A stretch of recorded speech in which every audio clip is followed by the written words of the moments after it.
मेरा सीधा सवाल आपसे ये, मनीष ठाकुर को कांग्रेस पार्टी क्यों छोड़नी पड़ी? क्यों मनीष ठाकुर को आम आदमी पार्टी ज्वाइन करनी पड़ी?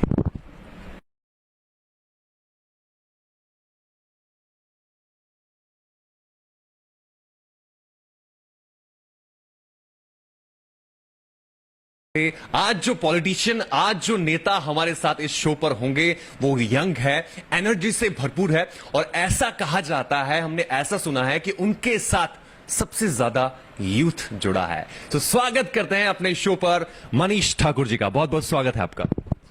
धन्यवाद अमित जी। मनीष जी, सबसे पहले तो मैं आपसे ये पूछना चाहूंगा, सब आपके राजनीतिक करियर के बारे में जानते हैं, लेकिन कोई ये नहीं जानता कि मनीष ठाकुर हमारे हिमाचल प्रदेश के कौन से डिस्ट्रिक्ट से बिलोंग करते हैं, आपका जन्म कहां पर हुआ, आपकी पढ़ाई कहां पर हुई। As a politician Manish ji को क्या क्या चीजें पसंद है और क्या क्या चीजें ना पसंद है? सबसे पहले जानना चाहेंगे, आपका जन्म कहां पर हुआ? मेरा जो जन्म स्थान है वो रोडू है और रोडू से 12 किलोमीटर आगे भठारा गांव है, वहाँ पर मेरा जन्म हुआ है। आपकी अगर स्कूलिंग की बात करें, कॉलेज कहां पर हुआ? देखिए, मेरा जो कॉलेज का जो समय है वो सोलन महाविद्यालय से मेरा हुआ है, पीजी कॉलेज सोलन से, और +1 +2 भी मेरी सोलन से हुई है। और उससे पहले मेरी जो मैट्रिक है वो किन्नौर सांगला से हुई है, और मेरी स्कूलिंग शिमला से भी हुई है और रोडू से भी हुई है, और जगह जगह कई जगह मुझे पढ़ाई करने का मौका मिला, अलग अलग स्कूलों में मैंने पढ़ाई की है। मनीष ठाकुर ने ये कब सोचा कि अब तो पॉलिटिक्स की दुनिया में कदम रखना है, पॉलिटिक्स को ज्वाइन करना है, पॉलिटिक्स में ही जाना है? देखिए, जब 96-7 में मेरी सोलन बॉय स्कूल में जब एडमिशन हुई, +1 +2 में मैं गया, जब मेरी मैट्रिक हुई 95 के बाद, तो उस समय जो स्टूडेंट पॉलिटिक्स का दौर है वो काफ़ी चरम पे होता था, और स्टूडेंट पॉलिटिक्स का जो नशा है, गर्मी बहुत उफान पे रहती थी। तो उस समय सीनियर सेकेंडरी स्कूल में SFI के लोग, AVP के लोग, NSY के लोग, वो लोग आते थे और हम लोग को कन्विंस करते थे। और जो फैमिली बैकग्राउंड था वो कांग्रेस विचारधारा से जुड़ा हुआ था और कांग्रेस ही था, और उस समय कहा भी जाता था कि भी आम आदमी के लिए जो पार्टी बनी है वो कांग्रेस पार्टी बनी है, आम आदमी उसमें आगे बढ़ सकता है। तो उसमें सोलन महाविद्यालय में जब मैं गया तो 98 में हमारे जो सीनियर्स थे उन्होंने गाइड किया, और उनकी वजह से मैंने NSY की सदस्यता ग्रहण की, और NSY के अंदर काफ़ी लंबे समय तक हमने संगठन को खड़ा भी किया। और उस समय NSY का नाम लेने वाला उस समय सोलन महाविद्यालय के अंदर कोई नहीं होता था, और एक तरफ SFI और AVP दोनों मजबूत संगठन होते थे, लेकिन हमने काफ़ी मेहनत करने के बावजूद हमने वहाँ भारतीय राष्ट्रीय छात्र संगठन NSY को मजबूती प्रदान की।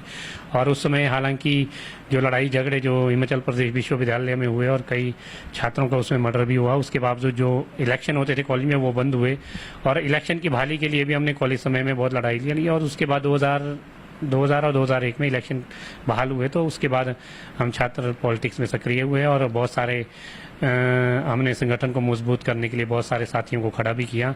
और उस समय हम चुनाव तो नहीं जीत पाए, लेकिन हमने मेहनत किया, और उसके बाद लगातार प्रदेश के अंदर एक इतिहास बनाया। सोलन महाविद्यालय बहुत बड़ा महाविद्यालय रहता है छात्र राजनीति में, क्योंकि उस समय वहाँ से SFI के प्रदेश अध्यक्ष भी वहीं से होते थे, और जो AVP के प्रदेश अध्यक्ष होते थे वो एक प्रोफेसर होते थे नॉन यूनिवर्सिटी से। तो सोलन का एक अपना महत्व था छात्र राजनीति में।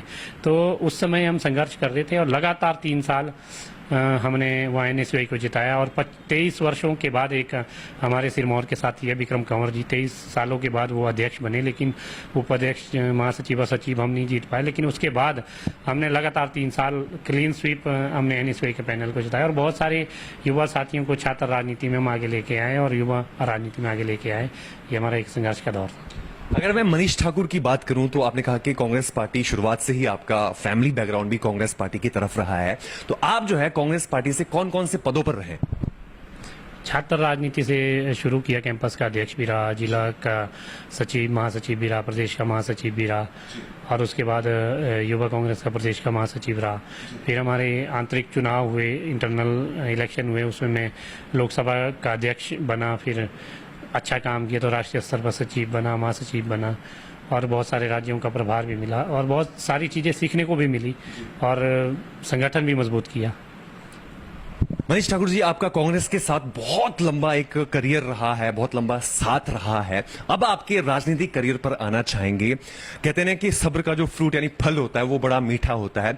आपने बहुत सब्र रखा और सब्र के साथ आप आगे बढ़ते गए। कांग्रेस पार्टी के लिए आपने पूरी मेहनत से काम किया, लेकिन एक ऐसा समय आया अभी कुछ दिन पहले कि आपको जो है कांग्रेस पार्टी छोड़नी पड़ी। मेरा सीधा सवाल आपसे ये, मनीष ठाकुर को कांग्रेस पार्टी क्यों छोड़नी पड़ी? क्यों मनीष ठाकुर को आम आदमी पार्टी ज्वाइन करनी पड़ी? देखिए, मेरा जो लगभग 25 सालों का जो संघर्ष रहा है वो बहुत लंबा और बहुत से संघर्ष के साथी रहे, बहुत से अच्छे नेताओं का सहयोग भी रहा, आशीर्वाद भी रहा, उनसे सीखने को भी मिला। लेकिन पिछले काफ़ी समय से संगठन के अंदर जो राजनीतिक तानाशाही और जो चापलूस टाइप के लोग हैं, जो रसूखदार घर से संबंध रखते हैं, ऐसे लोगों का बोलबाला ज़्यादा बढ़ रहा था। और जो हम संघर्ष करने वाले आम परिवार से निकले जो युवा है, जिनका राजनीति में कोई गॉडफादर नहीं है, जो एक सोच के साथ और जो एक विजन के साथ पार्टी में आते कि आम आदमी को इसमें मौका मिलता है, कहीं ना कहीं वो जो प्रदेश का नेतृत्व है और जो प्रदेश के प्रभारी है विशेष तौर पर, और लगातार हमने बात भी उठाई और आवाज़ भी उठाई कि भी ऐसे प्रभारी को है और ऐसे प्रदेश नेतृत्व को तुरंत हटा देना चाहिए जो युवा विरोधी रहा हो। तो उस वजह से एक ह्यूमिलेशन सी 2 सालों के अंदर हमारे जो दूसरे साथी थे, युवा साथी थे प्रदेश के अंदर, उनको हुई और हम सब लोगों ने तय किया कि एक बैठक करके एक निर्णय लिया जाए क्या किया जाए। और हमने समय समय पर मांग भी उठाई विद इन पार्टी प्लेटफॉर्म की भी, इस तरह के हाल आते हैं, आप नेतृत्व भी चेंज करें और युवाओं को आगे नहीं आने दिया जा रहा है और सिर्फ विरासत के लोग हैं और जो कुछ रसूखदार लोग हैं उन्होंने कब्जा करके रखा है। और मेरा तो एक राजनीतिक कैरियर ऐसे रहा, जब स्टूडेंट पॉलिटिक्स में भी थे उस समय भी 14 केस NSY के अंदर रहते हुए हमने लड़ाई लड़ते हुए छात्रवृत्ति मुद्दों के लिए हमारे ऊपर हुए थे। और जब उसके बाद सरकार आई, कोर्ट में वो खत्म हुए और उसके बाद जब मैं यूथ कांग्रेस का अध्यक्ष रहा तो 2.5 साल के कार्यकाल में 52 केस यूथ कांग्रेस के साथियों के ऊपर रजिस्टर हुए और जिसमें 26 केस मेरे ऊपर अकेले अलग अलग जगहों पे है। और उसमें ये पता नहीं रहता कि कब कौन से किस कोर्ट से नॉन अवेलेबल वारंट इशू हो जाता है। तो हमने ईमानदारी से लड़ाई लड़ी है और शरीर तक हमने मतलब जिसको कहे कि खराब किया है। 2010 में विधानसभा का घेराव हुआ, ठाकुर कौल सिंह जी उस समय अध्यक्ष थे और मेरे ऊपर गाड़ी चढ़ी और 3 महीने में हॉस्पिटल में रहा और ऊपर वाले का शुक्र और लोगों की दुआएं जिस वजह से मैं बच गया। आप देख रहे होंगे इधर प्लेट से और कान के पर्दे भी डैमेज हुए और पीठ के ऊपर भी कई बार हुए और घर में माता जी बीमार रहते थे, उनके इलाज करने का समय नहीं था। संगठन के लिए हमने बहुत कुछ किया ईमानदारी से, लेकिन मिला भी है, ऐसा नहीं कि नहीं मिला और बहुत से अच्छे भी साथी मिले हैं। और लेकिन जिस तरह की तानाशाही संगठन के अंदर हो रही है और इससे मतलब जो मनोबल है हमारा कार्यकर्ताओं का, बहुत सारे साथियों का डूबा। तो एक आप देखिए कि इंसान अगर जीवन जीता है तो लगभग कोई 60-65 वर्ष की एवरेज आयु रहती है, तो हमारा समाज के प्रति भी एक उत्तरदायित्व रहता है। जिंदगी भर संघर्ष कौन कर सकता है? 42 साल एज हो चुकी है, 25 साल संघर्ष किया। तो हमने ये सोचा कि भी अगर हमने लड़ाई लड़नी है, एक मकसद के लिए लड़ाई लड़नी है, समाज के प्रति भी हमारा उत्तरदायित्व है, तो एक आम आदमी पार्टी के तौर पर एक रास्ता हमें दिखा। और अरविंद केजरीवाल की जो नीतियाँ हैं, उनका जो विजन है आम युवाओं को आगे लाने का, शिक्षा का, स्वास्थ्य का, चाहे बागवानों की नीतियां बनाने की बात हो, चाहे कर्मचारियों के लिए नीतियां बनाने की बात हो या विकास का मॉडल हो, उसको देखते हुए तमाम, ये कोई मेरा व्यक्तिगत फैसला नहीं था, सब साथियों ने एक सामूहिक फैसला लिया, तो हमने आम आदमी पार्टी का रास्ता चुना। अगला सवाल मेरा आपसे ये है कि जब आपने कांग्रेस पार्टी छोड़नी थी, क्या ये फैसला आपने रातों रात लिया या बहुत पहले से प्लानिंग चल रही थी कि अब आपको आम आदमी पार्टी में जाना है? नहीं, जिस तरह से मैंने कहा कि हमारे सब साथियों ने बैठक की, सोलन में ये निर्धारित हुआ, प्रदेश के अलग अलग कोनों से बहुत से साथी आए थे और हम लोगों को लगा एक सामूहिक फैसला, ये मेरा व्यक्तिगत फैसला भी नहीं था और सामूहिक फैसला था और ये सबके हितों के लिए था। और इसका यही मकसद है कि भी आने वाले समय में जो प्रदेश के अंदर जो राजनीतिक पार्टियां हैं वो किसी युवा का राजनीतिक भविष्य खराब न कर सके, उनके ऊपर तानाशाही न कर सके।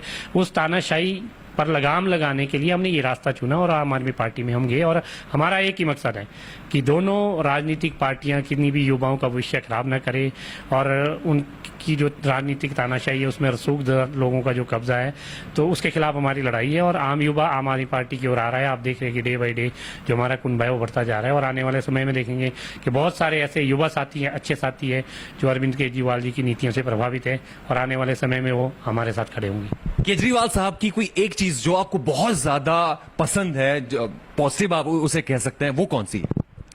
देखिए वो स्पष्टवादी आदमी हैं और सिंपल और सादगी भरा जीवन व्यतीत करना पसंद करते हैं और जो वो कहते हैं वो करते हैं। उनके ऊपर कई सवाल भी उठते हैं लेकिन उस सवाल का वही जवाब है उनका काम, जो उनकी काम की नीति है। अगर उन्होंने कोई वादा कोई कमिटमेंट कर दिए करते हैं वो लोगों से तो उसको पूरा करते हैं।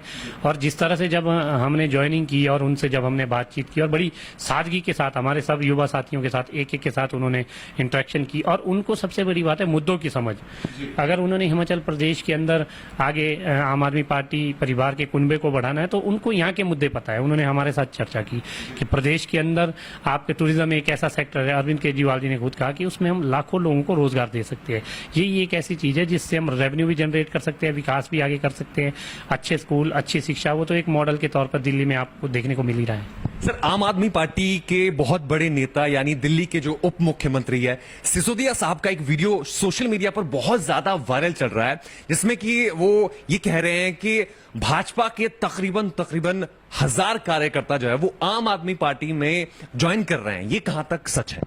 आप देखिए अभी 3-4 दिन पहले आपने देखा कि भी कांगड़ा के अंदर 30-32 प्रधान है, जिला परिषद के मेंबर है और दिल्ली कोई ना कोई जो सक्रिय कार्यकर्ता है, एसटी मोर्चा के इनके अध्यक्ष रहे, उन्होंने ज्वाइन किया है और आने वाले समय में भी बहुत से ऐसे लोग हैं जो ज्वाइन करेंगे और कर भी रहे हैं।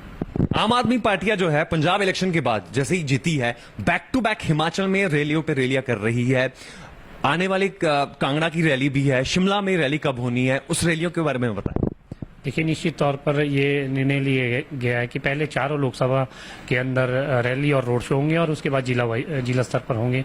और मुझे लगता है कि आने वाले समय में इसके बाद हमीरपुर और शिमला लोकसभा के ही नंबर की भी अब जब भी डेट तय होगी वो आपको जल्दी से जल्दी बता दी जाएगी। सर, पहले हिमाचल प्रदेश की अगर हम बात करें तो 2 ही पार्टियां होती थी, कांग्रेस 5 साल रहती थी, फिर बीजेपी 5 साल आती थी। इस बार आप आम आदमी पार्टी को कहां देख रहे हैं?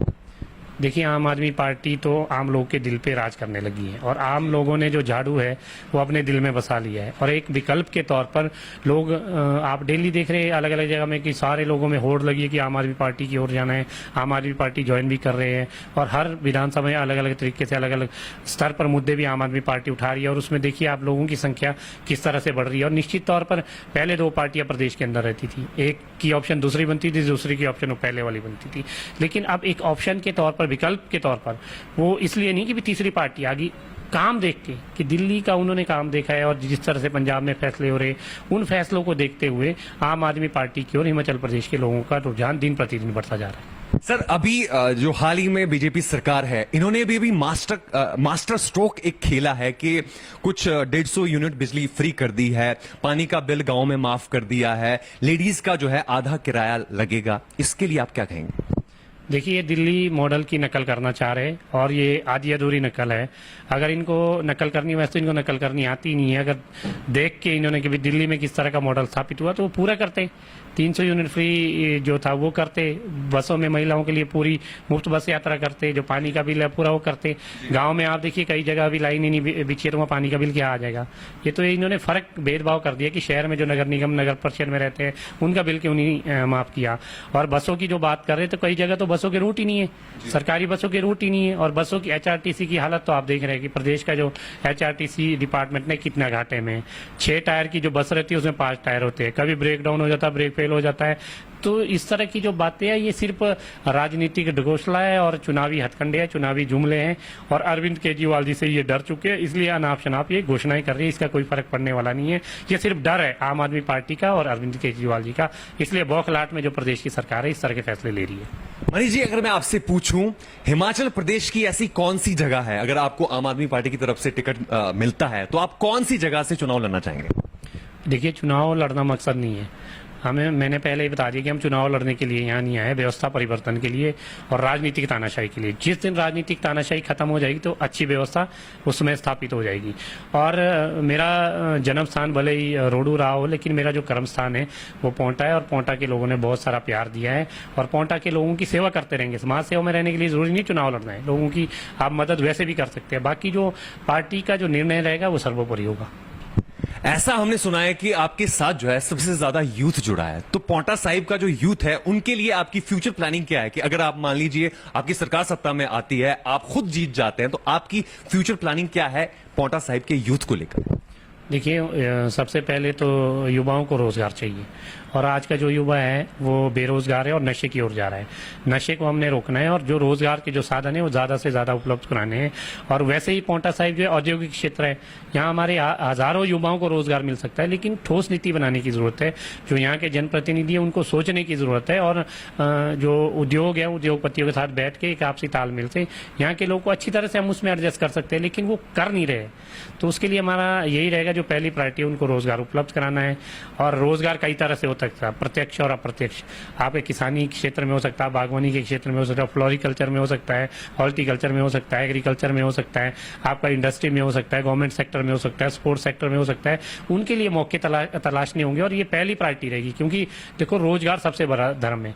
अगर किसी परिवार के किसी सदस्य को, युवा को अगर नौकरी मिलती है तो उसका परिवार बढ़ता है। तो रोजगार को लेकर और नशे से दूरी, ये एक हमारा अहम रोल रहेगा आने वाले समय में। युवाओं को हमने इसके प्रति जागरूक करना है और उनके लिए मौका भी तलाशना है। अगर मौका मिलेगा तो जरूर उनके लिए हम लड़ाई लड़ेंगे। और टूरिज्म सेक्टर एक बहुत बड़ा सेक्टर हो सकता है जिसमें हम नए रोजगार के मौके तलाश सकते हैं और हिमाचल के लाखों लोगों को उसमें रोजगार दे सकते हैं। अगर मैं मनीष ठाकुर की बात करूं तो आपने हाल ही में आम आदमी पार्टी को ज्वाइन कर लिया है। मनीष ठाकुर आम आदमी पार्टी में कहां तक अपना फ्यूचर देखते हैं कि कौन कौन से पदों पे आप रहना चाहेंगे आम आदमी पार्टी को? देखिए, आम आदमी पार्टी जैसा नाम वैसी फीलिंग्स है। इसमें चाहे कोई नेता है, चाहे कोई प्रभारी है, एक आम व्यक्ति की तरह रहते हैं और एक परिवार की तरह रहते हैं। इसमें कोई भेदभाव नहीं है। यहाँ आम है, ये आम आदमी की पार्टी है, कोई अध्यक्ष है, चाहे कोई मंत्री है, चाहे प्रभारी है, यहाँ फील ही नहीं होता है कि ये जो भेदभाव की जो नीति होती है कि कोई अगर नीचे बैठा है तो आम आदमी के लोग नीचे ही बैठेंगे। यहाँ जिस तरह से दूसरी पार्टियों में रहता है कि मंच की लड़ाई है, कुर्सी की लड़ाई है, यहाँ इस तरह का नहीं है। और अच्छा लगता है कि सब एक दूसरे को समझते हैं और सबको ऐसा लगता है कि मैं ही मनीष ठाकुर हूँ, या मैं ही दुर्गेश पाठक हूँ, या मैं ही सत्येंद्र जैन हूँ, या मैं ही अरविंद केजरीवाल हूँ। एक आम आदमी की पार्टी है और यहाँ कोई ऐसा भेदभाव नहीं है और पद की हमें कोई लालसा नहीं है। एक विजन के साथ हम काम करना चाहेंगे। जिम्मेवारी जो भी मिलेगी उसके लिए हमेशा हम तैयार रहेंगे। सर, एक बयान भी बहुत ज्यादा फेमस हुआ था, वायरल हुआ था कि जब आप पंजाब में जीती थी आपकी आम आदमी पार्टी, कि आम आदमी पार्टी के जो एमएलएज है, जो मतलब मंत्री है, वो हिमाचल प्रदेश में हाँप जाएंगे। तो ऐसा है क्या? नहीं, इस तरह की कोई बात ही नहीं है हाँफने वाला। आप देख रहे हैं कि जो हजारों की तादाद में अगर लोग निकल रहे, क्यों निकल रहे, किस लिए निकल रहे हैं? जो वो मेहनत है हमारे कार्यकर्ताओं की, मेहनत है हमारे प्रभारियों की, हमारे पदाधिकारियों की, और वो मेहनत और सोच, जो एक विजन स्पष्ट तौर पर पंजाब के अंदर भी आया है और दिल्ली में तो 3 बार उसको प्रूव कर ही चुके हैं। उसको देखते हुए हिमाचल, आपको पता है, बहुत पढ़ा लिखा राज्य है। केरल के साथ कंपटीशन रहता है साक्षरता दर में, पहले नंबर पे, दूसरे नंबर, और सब समझते हैं। और जो हर घर में आज आम आदमी पार्टी की चर्चा हो रही है, क्यों हो रही है? जो नौजवान है उसको पता है, वो सोशल मीडिया के माध्यम से देखता है, गूगल पे साइट पे जाकर देखता है कि दिल्ली में स्कूलों की किस तरह की हालतें हैं, स्वास्थ्य की किस तरह की हालतें हैं और कैसा इंफ्रास्ट्रक्चर वहाँ पर डेवलप हुआ है। तो वो सारी बातें हिमाचल प्रदेश के युवाओं में, यहाँ के लोगों के जहन में है और उसी को देखते हुए निर्णय ले रहे हैं कि आने वाले समय में एक विकल्प नहीं, और उन्होंने मान लिया है और जल्दी से जल्दी लोग वेट कर रहे हैं और इतना उत्साह है कि जल्दी से जल्दी नवंबर आए और हम मौका दें और एक व्यवस्था परिवर्तन की जो ब्याह है हिमाचल प्रदेश के अंदर, उसको हम तैयार कर सके। ये हिमाचल प्रदेश के लोग चाह रहे हैं। मनीष ठाकुर, जाते जाते जितने भी आपके पांवटा साहिब के लोग हैं या हिमाचल प्रदेश के लोग हैं, उन सभी के लिए आपका एक मैसेज क्या रहेगा? मेरा यही मैसेज रहेगा कि अब बहुत हो चुका है। आप अपने आने वाले भविष्य के लिए, अपने आने वाले बच्चों के भविष्य के लिए एक ऐसा कदम सोच समझ कर ले। आपने बहुत देख लिया है, आपने बहुत देख लिया भारतीय जनता पार्टी को, बहुत देख लिया कांग्रेस पार्टी को, लेकिन आज भी जो बुनियादी सुविधाएं हैं उससे हम लोग और जो हमारे जो लोग हैं, हमारी जो जनता है, वो वंचित है। स्कूल की आप हालतें देखिए, और एजुकेशन का कमर्शियलाइजेशन हो रहा है, व्यापार बन के एजुकेशन रह गई है, जो कि एक सामाजिक कल्याण के विभाग की वो रहती है एजुकेशन की, सबको मिलनी चाहिए। और जो हेल्थ है, आपके हॉस्पिटल की हालत देखिए, डॉक्टर वहाँ नहीं है, दवाइयाँ नहीं मिलती है, तो आदमी कहाँ जाएगा? तो ये जो बुनियादी सुविधाएं, सड़कों की आप हालत देखिए, कर्मचारियों की आप हालतें देखिए। कोई आप पिछले 4.5 सालों में कर्मचारी, जो इस प्रदेश की जो सरकार की नींव की हड्डी जिसको कहा जाता है, रीढ़ की हड्डी कहा जाता है, जो नींव रहती है किसी भी सरकार की, वो स्ट्राइक कर रही है। किस लिए? ऐसा पहले तो कभी नहीं होता था। उस समय 90 के दशक में जब शांता कुमार जी थे, उन्होंने भी नो वर्क नो पे की जब नीति लाई, उसके बाद स्ट्राइक बंद थी। और इन 4.5 सालों में तो स्ट्राइक हुई, तो काम कब हुए? काम नहीं हुए। तो इसलिए मैं चाहूंगा कि एक अच्छी सरकार लाने के लिए, जिसने दिल्ली कि मॉडल के रूप में लोगों ने हिमाचल प्रदेश के अंदर देख लिया है कि भी दिल्ली में किस तरह से अच्छे स्कूल है, अच्छी हेल्थ सुविधाएं हैं और अच्छा विकास वहाँ पर हो रहा है, और पंजाब में भी अच्छे फैसले हो रहे हैं, किसानों के हित में है चाहे कर्मचारियों के हित में। तो ऐसी सरकार को हिमाचल प्रदेश देखना चाहती है और हिमाचल प्रदेश के लोगों से यही उम्मीद है कि एक मौका आप सब लोगों को जरूर आम आदमी पार्टी को देना है, क्योंकि आप देखिए कि हिमाचल प्रदेश का जो आम जनमानस है वो कर्जे में दब रहा है, हर बच्चा कर्जे में दब रहा है। 65,000 करोड़ से ज्यादा कर्जा हिमाचल प्रदेश के ऊपर हो गया है। क्यों? ये पैसा कहाँ गया है? ये हम और आपका जो पैसा है, ना तो अच्छे स्कूल बने, ना उसमें फैसिलिटी आई है, ना तो सड़कें बनी है, तो पैसा कहाँ गया है? मैं चाहूंगा कि आप एक मौका दें, जिस तरह से अरविंद केजरीवाल जी ने दिल्ली का जो बजट है वो सरप्लस है, कर्जा है नहीं है, था पहले दोनों सरकारों ने कर्जा रखा था, उसको भी खत्म करके सरप्लस बजट, तो वो हिमाचल प्रदेश में भी हो सकता है। अगर कर्जा भी खत्म हो जाए, उसके बाद बजट सरप्लस हो, तो रोजगार के साधन भी खुलेंगे और हिमाचल प्रदेश जो देवभूमि के नाम से है, सही मायने में एक खुशहाल देवभूमि के नाम से आगे बढ़ने में हम कामयाब होंगे, अगर आम आदमी पार्टी को प्रदेश की जनता मौका देगी। मनीष भैया, आपने हमसे बात की, हमारी पूरी टीम का बहुत बहुत शुक्रिया अदा। जी धन्यवाद अमित जी। तो ये थे हमारे साथ मनीष ठाकुर आम आदमी पार्टी से। नेताजी माइक पे अगले एपिसोड में अगले और पॉलिटिशियन से आपके साथ हम मिलवाएंगे। आप देखते रहिए द भाईजी शो एंड सिरमौर न्यूज।